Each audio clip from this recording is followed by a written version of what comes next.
اچھا آپ تھک تو نہیں گئے؟ تھکے بیٹھے ہو، ناراض بیٹھے ہو؟ تو یار مجھے مہمان سمجھ لو، میں آپ سے ملنے اتنی دور سے آیا ہوں، میں آپ سے ووٹ لینے نہیں آیا، نوٹ بھی لینے نہیں آیا، داد لینے بھی نہیں آیا، تو کم سے کم مجھ سے بات تو کرتے رہو یار، کم سے کم مجھے احساس رہے۔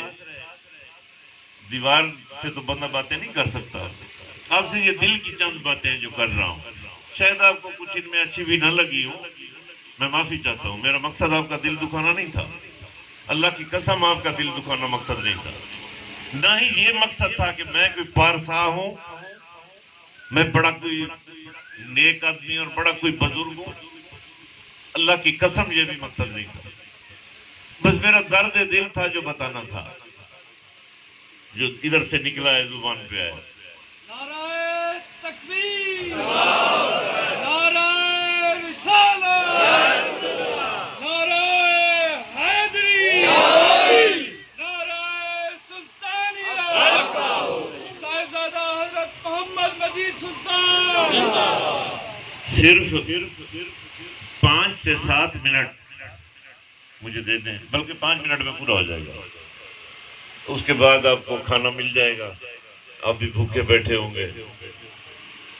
تو اصل میں وہ کل رات سے جب سے میں آیا تو مجھے بار بار ایک حدیث کا کہا جا رہا تھا کہ صحیح یہ واقعہ ضرور سنائیں، تو میں وہ حدیث سنانا چاہ رہا تھا، حضرت دہیہ کلبی رضی اللہ تعالیٰ عنہ ان کا واقعہ۔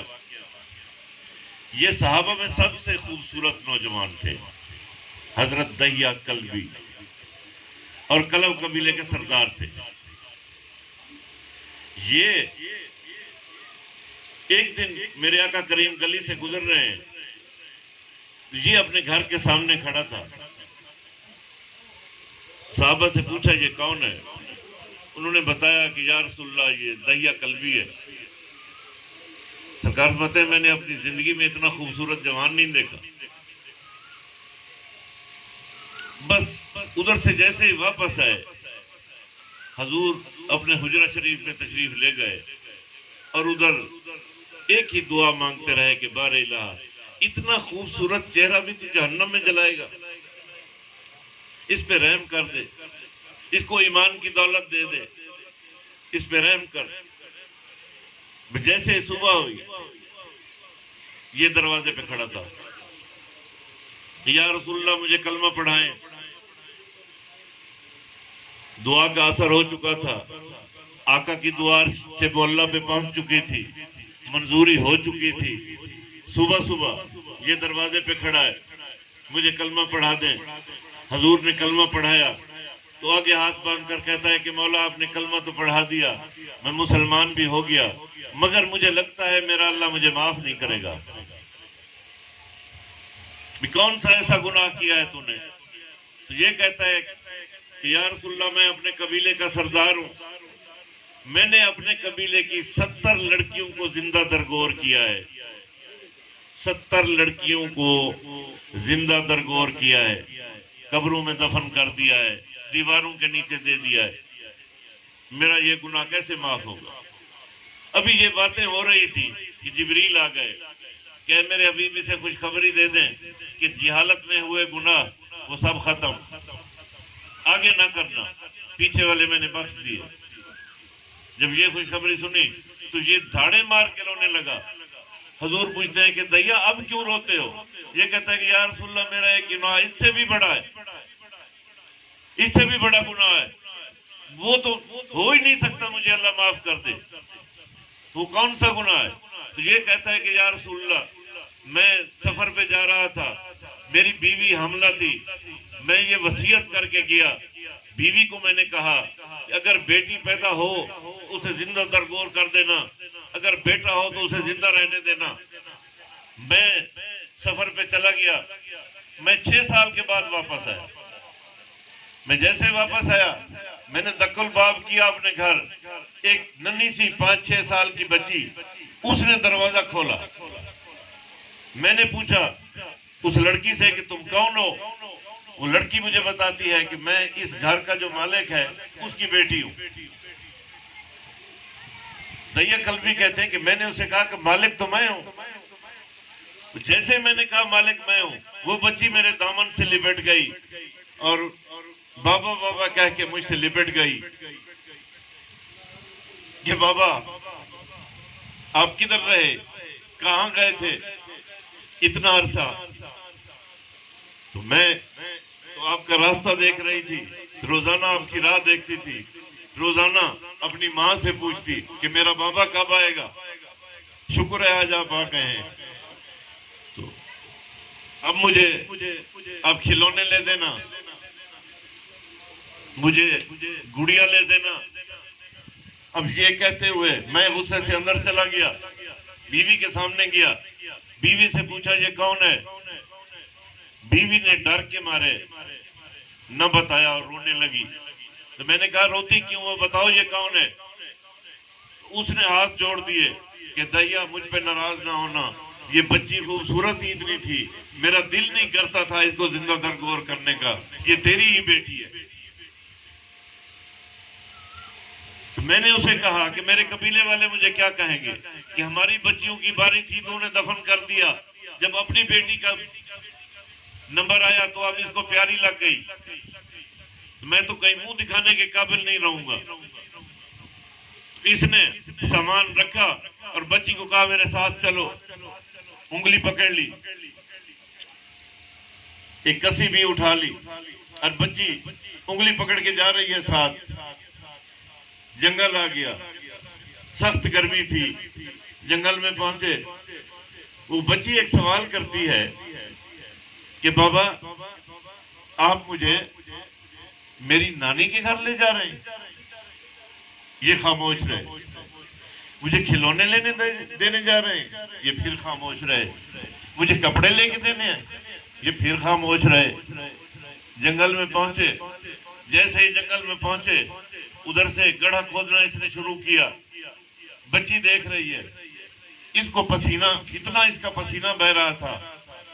اب بچی اٹھی، یہ خود واقعہ سنا رہے ہیں حضور کو، بچی اٹھتی ہے، باپ کے چہرے پہ پسینہ جو تھا وہ اپنے دامن سے اسے صاف کرتی ہے، مٹی جو چہرے پہ لگی ہوئی تھی اس کو صاف کرتی ہے، اور پھر کہتی ہے بابا تھوڑی دیر آرام کر لیں، اب تھک گئے ہیں۔ یہ کہتا ہے مجھے ترس نہیں آیا، جیسے ہی گڑھا مکمل ہوا تو بچی کنارے پہ کھڑی تھی، میں نے اس کا ہاتھ پکڑا، کھینچا اسے، وہ گڑھے میں گر گئی، میں نے مٹی ڈالنا شروع کر دی، جیسے جیسے میں مٹی ڈالتا گیا وہ بچی کا رونا اور بڑھتا گیا۔ وہ بچی چھوٹے چھوٹے ہاتھ جوڑ کے کہتی ہے کہ بابا آپ مجھے کپڑے نہ لے دیں، میں کبھی نانی کے گھر جانے کا آپ کو نہیں کہوں گی، مجھے گڑیا بھی نہ لے دے، مجھے مارے نہ، اگر آپ مجھے روٹی نہیں کھلا سکتے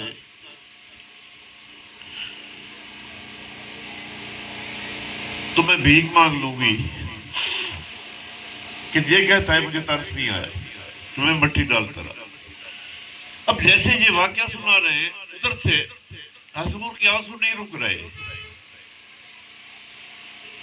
اتنے آنسو بہے کہ صحابہ نے آ کر دیا قلبی کے منہ پہ ہاتھ رکھا کہ خاموش ہو جا یار، ہمارے حضور کی کیا حالت کر دی ہے تمہیں۔ تو حضور فرماتے ہیں صحابہ کو پیچھے ہٹ جائیں آپ سب لوگ، اس کو کہا پھر سے مجھے سناؤ۔ یہ پھر سے سناتا ہے، 3 دفعہ یہ واقعہ حضور سنتے ہیں، بخاری شریف میں آتا ہے 3 دفعہ۔ حضور کہتے ہیں کہ بچی کے آخری الفاظ بتاؤ۔ یہ دیا کہتا ہے کہ یا رسول اللہ بچی کے آخری الفاظ یہ تھے کہ اے اللہ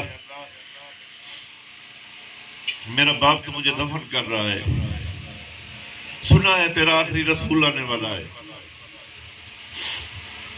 جب وہ آ جائے اس کو یہ حکم دے کے بھیجنا کہ کسی بچی کی جان نہ جا سکے، کوئی بچی زندہ درگور نہ ہو، ہماری زندگی بھی باقی رہے، یہ دعا مانگی تو حضور اور رونے لگے۔